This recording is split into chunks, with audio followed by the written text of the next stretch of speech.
Numerical solve करके देखेंगे rate law expression और ऑर्डर ऑफ रिएक्शन का। लास्ट टाइम हमने रेट लॉ एक्सप्रेशन को पढ़ लिया था अच्छे से कि रेट लॉ एक्सप्रेशन एक एक्सपेरिमेंटल कॉन्सेप्ट है। किसी भी रिएक्शन का रेट लॉ एक्सप्रेशन क्या होगा वो हमें एक्सपेरिमेंटली ही पता लगता है। ठीक है, तो उसके बेसिस पे हम कुछ न्यूमेरिकल्स कर लेते हैं, इससे आपको बिल्कुल क्लियर हो जाएगा ये टॉपिक रेट लॉ एक्सप्रेशन से रिलेटेड। तो हमारा पहला न्यूमेरिकल है, इसे आप ध्यान से देखो। फॉर रिएक्शन, हमें एक रिएक्शन दी हुई है 2a + b, ये प्रोडक्ट्स की फॉर्मेशन भी इसमें हो रही है। ठीक है, इस रिएक्शन में वो कह रहा है जब हम a की कंसंट्रेशन को डबल कर देते हैं तो रेट ऑफ रिएक्शन जो है 2 टाइम्स हो जाता है। ठीक, आपको क्वेश्चन समझ आ रहा होगा। ये रिएक्शन है 2a + b, एक जनरल रिएक्शन दी हुई है। इसमें ऐसे कह रहा है ये कि a की कंसंट्रेशन को डबल कर दिया। स्क्वायर ब्रैकेट का क्या मतलब है? कंसंट्रेशन a की कंसंट्रेशन को हमने डबल कर दिया तो रेट ऑफ रिएक्शन जो है वो 2 टाइम्स हो गया। और फिर हमने क्या किया, a और b दोनों की कंसंट्रेशन को डबल कर दिया तो हमारा रेट ऑफ रिएक्शन जो है 8 टाइम्स हो गया। ठीक है, इन्होंने दो इंफॉर्मेशन आपको दी है, a की कंसंट्रेशन को डबल किया तो रेट 2 टाइम्स हो गया और a और b दोनों की कंसंट्रेशन को डबल कर दिया तो रेट जो है रेट ऑफ रिएक्शन 8 टाइम्स हो गया।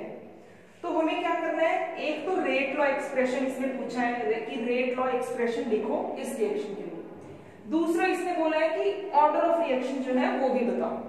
ठीक है, तो क्वेश्चन समझ आ गया आपको। पहले हम फर्स्ट क्वेश्चन को सॉल्व करते हैं, फिर हम सेकंड पे जाएंगे। जनरल रिएक्शन दी हुई है, a की कंसंट्रेशन डबल की तो रेट ऑफ रिएक्शन डबल हो गया, दोनों की कंसंट्रेशन डबल की तो रेट ऑफ रिएक्शन 8 टाइम्स हो गया। अब हम करते हैं इसको सॉल्व। तो हम क्या करते हैं, रेट लॉ एक्सप्रेशन को लिखने की कोशिश करते हैं।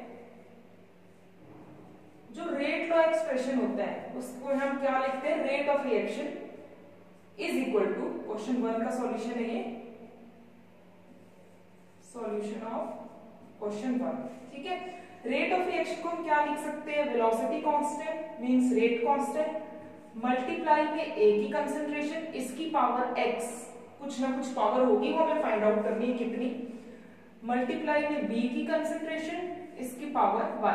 ये हमने रेट लॉ एक्सप्रेशन, एक बार इसको जनरल लिखा है। रेट लॉ एक्सप्रेशन एक्चुअल क्या होगा, x और y की क्या वैल्यू है वो हमें फाइंड आउट करनी है। और जब x और y की वैल्यू आ जाएगी तो इन दोनों को प्लस कर देंगे, x + y, वो ऑर्डर ऑफ रिएक्शन आ जाएगा।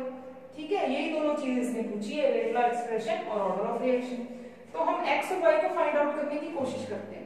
इस रेट की जगह मैं लिख देती हूँ r। मान लो रेट ऑफ रिएक्शन जो है स्टार्टिंग में जब हमने a की कंसंट्रेशन और b की कंसंट्रेशन को चेंज नहीं किया है, a की कंसंट्रेशन a ही ली है और b की कंसंट्रेशन b ही ली है, उस टाइम पे हम मान लेते हैं इसका रेट ऑफ रिएक्शन r है।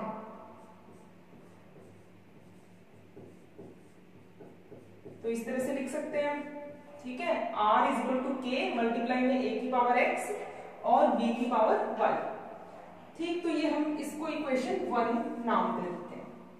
हमने इसके रेट को r मान लिया। अब इसने पहली कंडीशन क्या दी है कि रेट ऑफ रिएक्शन डबल हो रहा है। डबल होने का क्या मतलब है, 2r हो जाएगा। यही इसने कहा है रेट ऑफ रिएक्शन डबल हो जाएगा।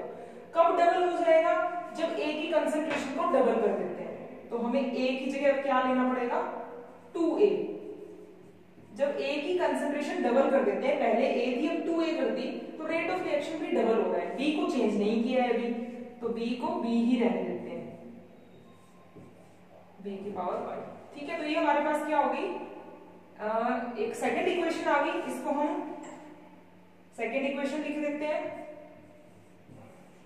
ठीक है, कि जब हमने a की कंसंट्रेशन डबल कर दी तो रेट ऑफ रिएक्शन जो है जितना r था पहले उसका 2r हो गया है। पहले r का रेट ऑफ रिएक्शन तो अब 2r हो गया। अब तीसरी कंडीशन में इसने क्या बोला है, a और b दोनों को डबल कर रहे हैं तो रेट ऑफ रिएक्शन 8 टाइम्स हो गया, मतलब रेट ऑफ रिएक्शन 8r हो गया। कब हुआ 8r, जब a को भी डबल कर दिया और b की कंसंट्रेशन को भी डबल कर दिया, तो रेट ऑफ रिएक्शन क्या हो गया हमारा, 8r हो गया। तो हमारे पास ये तीन इक्वेशन आ गई। स्टार्टिंग में r था रेट ऑफ रिएक्शन, a की कंसंट्रेशन डबल की तो 2r हो गया, दोनों की कंसंट्रेशन डबल की तो 8r हो गया। अब इन तीन इक्वेशन की हेल्प से हम x और y कैलकुलेट कर सकते हैं। ठीक है, तो हम पहले इन दोनों इक्वेशन को लेते हैं। इक्वेशन 2/1 करके देखें। इक्वेशन 2 डिवाइड में इक्वेशन 1। अगर ऐसा हम करते हैं तो 2 इक्वेशन में क्या है 2r, और 1 इक्वेशन में क्या है इस साइड पे लेफ्ट हैंड साइड पे r, तो 2r बटे में r आ जाएगा। ठीक है, और इधर सेकंड इक्वेशन में क्या है k मल्टीप्लाई में 2a की पावर x और b की पावर y, डिवाइड में फर्स्ट इक्वेशन में क्या है k a की पावर x और b की पावर y।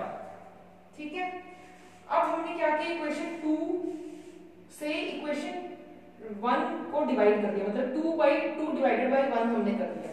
ठीक है, इक्वेशन 2 को ऊपर रखा और इक्वेशन 1 को नीचे रख दिया। 2/1 करने पे हमारे पास ये आ गया। अब इसमें जो कैंसिल आउट होते हैं उनको कैंसिल आउट कर देंगे। इसको और खोल के लिख लेते हैं 2r बटे में r is equal to k। अब इसको 2 की पावर x अलग से लिख देते हैं हम। ठीक है, मल्टीप्लाई में a की पावर x इसको अलग से लिख देते हैं। ये जो x है a के साथ भी है और इस 2 के साथ भी है। ठीक, और मल्टीप्लाई में क्या है हमारे पास b की पावर y, नीचे कंसंट्रेशन ऑफ a की पावर x और कंसंट्रेशन ऑफ b की पावर y। अब इसमें क्या क्या कैंसिल आउट हो रहा है, r से r कैंसिल हो गया, k से k कैंसिल हो गया, a से a कैंसिल हो गया, a की पावर x से a की पावर x, b की पावर y से b की पावर y कैंसिल हो गया। हमारे पास क्या बच गया 2 इज इक्वल टू 2 की पावर x, ये बच गया। ठीक है, देखो 2 की पावर x और इस साइड पे 2। तो यहां से क्या पता लग रहा है, यहां से हमें पता लग रहा है कि x की वैल्यू जो है वो 1 है। ठीक है, क्योंकि 2 के बराबर कब होगा, जब 2 की पावर 1 होगी, मतलब 2 की पावर x की जगह क्या होगा 1, तो हमारे पास x की वैल्यू आ गई 1। ठीक है, मतलब order with respect to a, क्योंकि a की पावर x है, x की वैल्यू 1 आई है, order with respect to a क्या है 1। वैसे भी पता लग रहा है जब हमने a को डबल किया तो रेट डबल हो गया, मतलब रेट ऑफ रिएक्शन a के डायरेक्टली प्रोपोर्शनल है। ठीक है, तो इसका मतलब with respect to a order of reaction आ गया 1। अब हमें विद रिस्पेक्ट टू y निकालना है, पहले इसको नोट कर लें।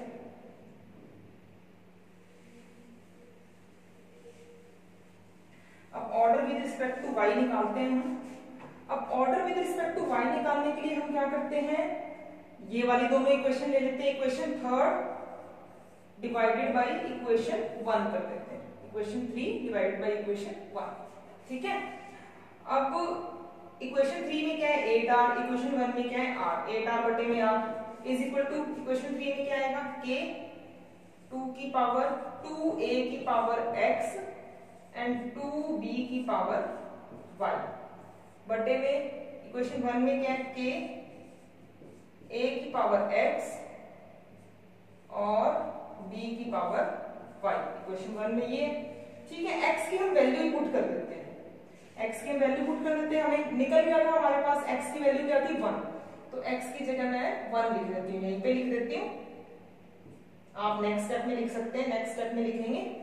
ठीक है, अब यहाँ पे जो कैंसिल होता है उसे हम कैंसिल आउट कर देंगे, इसको थोड़ा सा और ओपन कर देते हैं। 8r बटे में r इज इक्वल टू, इस 2 को बाहर ले आऊं, 2k a की पावर 1 को लिखने की जरूरत भी नहीं है। ठीक है, मल्टीप्लाई में 2y लिख देती हूँ अलग से और मल्टीप्लाई में b की पावर y। ठीक है, 2y को अलग से लिख दिया और b की पावर y, डिवाइड में k a की पावर 1 को लिखने की जरूरत नहीं है और b की पावर y, इसको अलग अलग लिख दिया हमने ताकि कैंसिल आउट हो सके। r से r कैंसिल, k से k कैंसिल, a से a कैंसिल, b की पावर y और b की पावर y कैंसिल, ये 2 बच गया, इधर 2 की पावर y बच गया, तो हमारे पास क्या बच गया 8 इज इक्वल टू 2 मल्टीप्लाई में 2 की पावर y। ठीक है, अब इसको हम इस तरह से भी लिख सकते हैं 2 की पावर y, इस 2 को नीचे ले जाएंगे, इज इक्वल टू 8 बटे में 2, मतलब आ गया 4। तो 2 की पावर y किसके इक्वल आ रहा है हमारे पास 4 के इक्वल आ रहा है।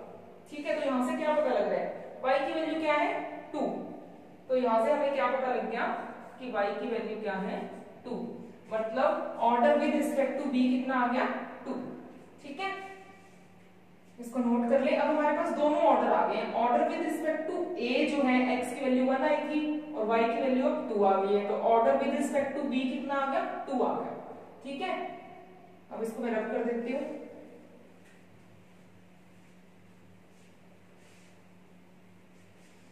अब x और y की वैल्यू आ चुकी है हमारे पास, तो हम रेट लॉ एक्सप्रेशन लिख देते हैं। रेट लॉ एक्सप्रेशन क्या होगा, रेट इज इक्वल टू के a की पावर x की वैल्यू आई थी 1, ठीक है, और b की पावर y की वैल्यू आई थी 2। तो ये हमारे पास क्या हो गया, रेट लॉ एक्सप्रेशन। इस 1 को ना लिखें तब भी कोई दिक्कत नहीं है। तो एक तो इसने रेट लॉ एक्सप्रेशन पूछा था, वो हमारे पास ये हो गया। ठीक है, रेट लॉ एक्सप्रेशन ये आ गया हमारे पास। ठीक है, अब क्या बोला इसने, order of reaction. Order of reaction क्या है, x plus y. X plus y का क्या मतलब है, x की वैल्यू कितनी है 1 और y की वैल्यू कितनी है 2, तो ऑर्डर ऑफ रिएक्शन आ गया हमारे पास 3। ठीक है, तो ऑर्डर ऑफ रिएक्शन क्या आ गया है 3। तो ये क्वेश्चन सॉल्व हो गया। अब हम करते हैं second question.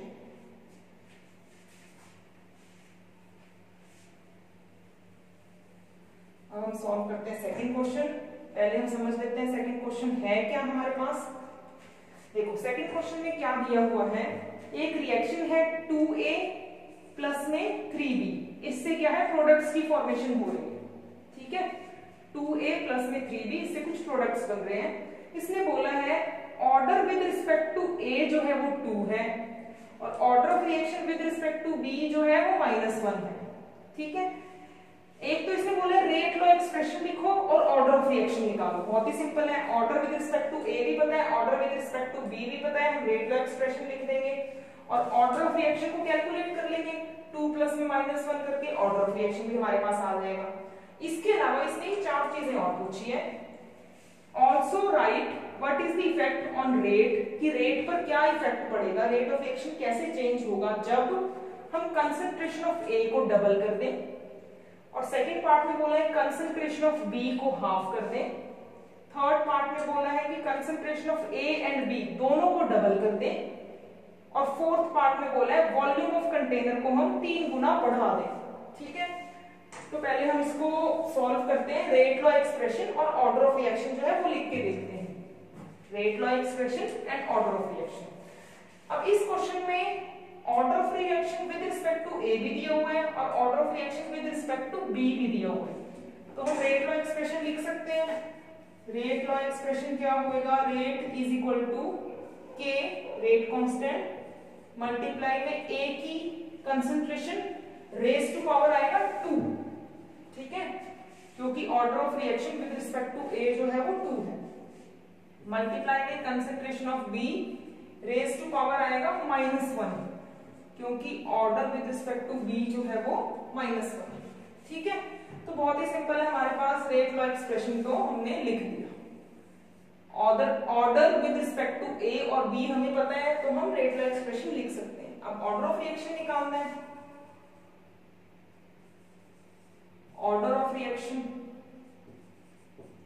Order of reaction हमारे पास क्या आएगा, इन पावर्स का सम 2 प्लस में -1। ठीक है, अब 2 प्लस में -1 मतलब 2 - 1 मीन्स 1। तो ऑर्डर ऑफ रिएक्शन कितना आ गया हमारे पास 1। ऑर्डर ऑफ रिएक्शन भी आ गया, बहुत ही सिंपल था ये तो। अब इसने ऐसे बोला है कि हम कंसंट्रेशन ऑफ ए को डबल कर रहे हैं। फर्स्ट पार्ट में पूछा है कंसंट्रेशन ऑफ ए को डबल कर रहे हैं, तो रेट ऑफ रिएक्शन क्या हो जाएगा। ठीक है, स्टार्टिंग में रेट ऑफ रिएक्शन क्या था, आर था, आर मान लिया हमने। स्टार्टिंग में रेट ऑफ रिएक्शन था आर, जब कंसंट्रेशन ऑफ ए जो है वो ए थी और कंसंट्रेशन ऑफ बी जो है वो बी थी। ठीक है, अब इसने क्या बोला है फर्स्ट पार्ट में रेट ऑफ रिएक्शन कितना होगा ये हमें फाइंड आउट करना है।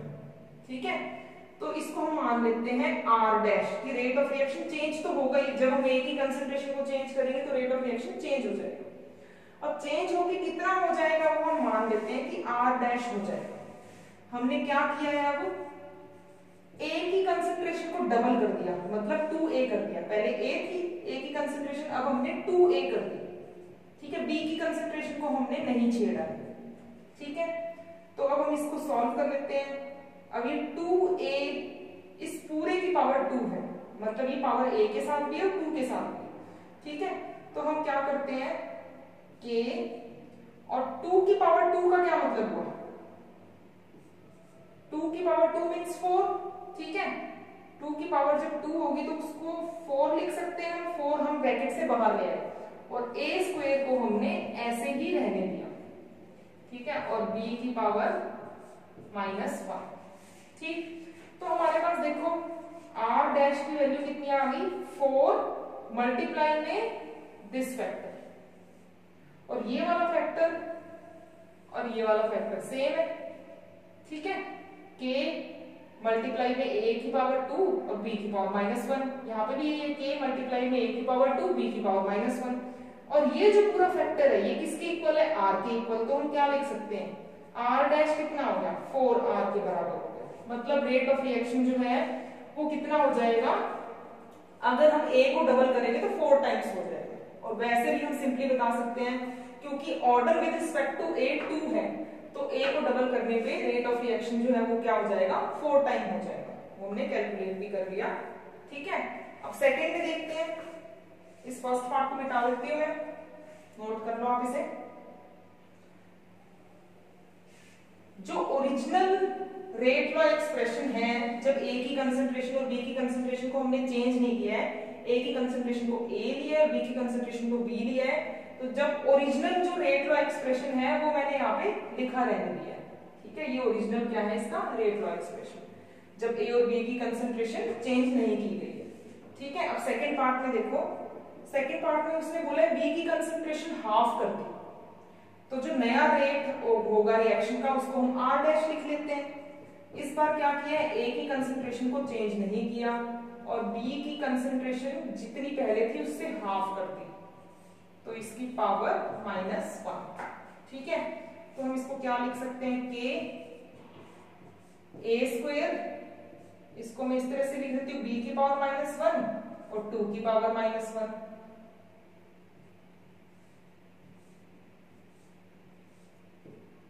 की पावर -1, क्योंकि ये जो -1 है ये b के साथ भी है 2 के साथ भी है, ठीक है। तो ये क्या हो जाएगा, k a स्क्वायर, ठीक है, मल्टीप्लाई में b की पावर -1 और 2 की पावर -1 का क्या होगा, इसको ऊपर ले जाएंगे तो ये 2 की पावर 1 हो जाएगा, मतलब इसको हम ऊपर ले जाते हैं, अब ये जो माइनस में पावर है वो प्लस में हो जाएगा, ठीक है। तो हमारे पास क्या आ गया, 2 मल्टीप्लाई में k a स्क्वायर और b की पावर -1, इस 2 को मैंने यहां लिख दिया, बाकी ऐसे ही।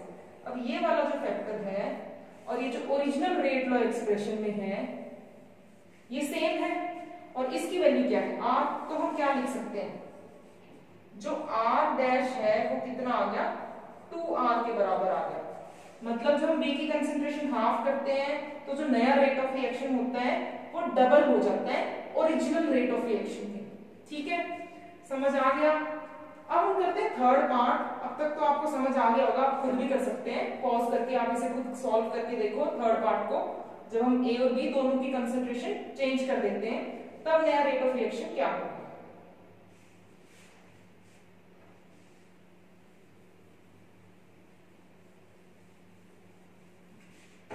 अब देखो थर्ड पार्ट, हम यहाँ पे क्या कर रहे हैं, a की कंसंट्रेशन को भी डबल कर रहे हैं और b की कंसंट्रेशन को भी डबल कर रहे हैं, तो जो नया रेट ऑफ रिएक्शन होगा उसको हम r डैश मान लेते हैं। अब हमने क्या किया है, a की कंसंट्रेशन को भी डबल कर दिया 2a और b की कंसंट्रेशन को भी डबल कर दिया मतलब 2b, ठीक है। अब देखो जो r डैश होगा वो कितना आ जाएगा, k, अब क्या है, ये 2 के साथ भी स्क्वायर है, तो ये 2 का जो स्क्वायर होता है वो कितना होता है, 4 को मैं इधर लिख देती हूँ, ठीक है, और ये a स्क्वायर, इसको मैं ओपन करके लिखती हूँ, ये जो -1 है इस 2 के साथ भी है, 2 की पावर -1 मल्टीप्लाई में इस b के साथ भी है, b की पावर -1, 2 की पावर -1 है, इसका मतलब क्या है, ये 1/2 है, 2 की पावर -1 का क्या मतलब है, इस 2 को नीचे ले जाओगे तो ये पावर जो है प्लस में हो जाएगी, तो ये क्या आ जाएगा 4k ए स्क्वेयर बी माइनस 1, 2 की पावर माइनस 1 का क्या मतलब हुआ 1/2। ठीक है, तो ये कितना आ गया 2 के ए का स्क्वायर और बी का माइनस 1। ठीक है, ये कितना आ गया आर डैश के इक्वल आ गया। ठीक है, अब देखो ये वाला जो पूरा जो ये फैक्टर है ये वही है जो ओरिजिनल रेट लॉ एक्सप्रेशन में हमारे पास है। इसका मतलब ये क्या है आर, तो आर डैश जो है वो कितना हो गया 2r के बराबर हो गया। मतलब जो नया रेट ऑफ रिएक्शन है वो डबल हो जाएगा पुराने वाले रेट ऑफ रिएक्शन के। ठीक है, अब फोर्थ पार्ट देखो, ये आपको थोड़ा सा अलग लग रहा होगा।